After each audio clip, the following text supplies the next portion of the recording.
ഇതിലും എളുപ്പത്തിൽ green peas കറി വെക്കാൻ പറ്റുമോ എന്ന് എനിക്കറിയില്ല. അപ്പം ഞാൻ ആദ്യം എല്ലാം എടുത്ത് മുറിച്ചെല്ലാം വെച്ച് അതിന് ശേഷം ഞാൻ വിചാരിക്കും എന്നാൽ ഒരു വീഡിയോ എടുത്താലോ. അതാണ് ഉള്ളിയിലും പച്ചമുളകിലും മഞ്ഞൾപ്പൊടി കളർന്നിട്ടുള്ളത്. കുക്കറിൽ നിന്ന് തിരിച്ച് മാറ്റി എടുത്ത് വെച്ചതാണ് വീഡിയോ എടുക്കാമെന്ന് വിചാരിച്ച്. അങ്ങനെ ഉള്ളി നന്നായിട്ട്, ഉള്ളി ചെറുതായിട്ടൊന്നല്ല, കുറച്ച് വണ്ണത്തിൽ തന്നെ മുറിച്ച് ഒരു പച്ചമുളക് എടുത്തിട്ടില്ല. ഇവിടെ എരിവ് പ്രശ്നമാണ് മക്കൾക്ക്. അങ്ങനെ ഉപ്പും മഞ്ഞളും വെള്ളവും ഒഴിച്ച് അവിടെ വേവിക്കുക. നന്നായി വെന്തതിന് ശേഷം ഒരു 3-4 വിസിലിരിക്കട്ടെ. അപ്പോഴേക്കും എല്ലാവരും ഒന്ന് ലൈക്ക് അടിച്ച് സബ്സ്ക്രൈബ് ചെയ്യണേ. അങ്ങനെ ഒരു 3-4 വിസിലെല്ലാം വന്ന് അതിൻ്റെ എയറൊക്കെ പോയി തുറന്ന് നോക്കി. പിന്നെ കലാശക്കൊട്ട് അതായത് അത് കുത്തി ഉടച്ചോളുക.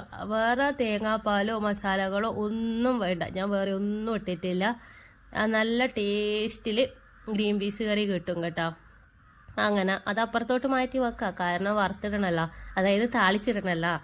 അങ്ങനെ ഞാൻ ഗ്യാസ് ഓണാക്കി വെളിച്ചെണ്ണ ഒഴിച്ച് പിന്നെ നോക്കുമ്പോഴേക്ക് നന്നായിട്ട് പുക വരുന്നു. പിന്നെ കടുകിടുമ്പോഴേക്കും ഇവിടെ ഒരു തീ ഗോളമായിരിക്കും, അതുകൊണ്ട് ഞാനത് ഓഫാക്കി. അങ്ങനെ കടുകും കറിവേപ്പിലയും വറ്റൽമുളകും താളിച്ചിട്ട് ഇനി നമുക്ക് കഴിക്കാം അല്ലേ. അങ്ങനെ കഴിക്കാൻ വേണ്ടിയിട്ട് എടുത്ത് വെച്ചു കേട്ടോ. ഇതാ അടിപൊളി ഗ്രീൻ പീസ് കറിയാണ് കേട്ടോ. ഇത് റൂമിൽ ഇരുടായതുകൊണ്ട്, അതായത് ലൈറ്റിൻ്റെ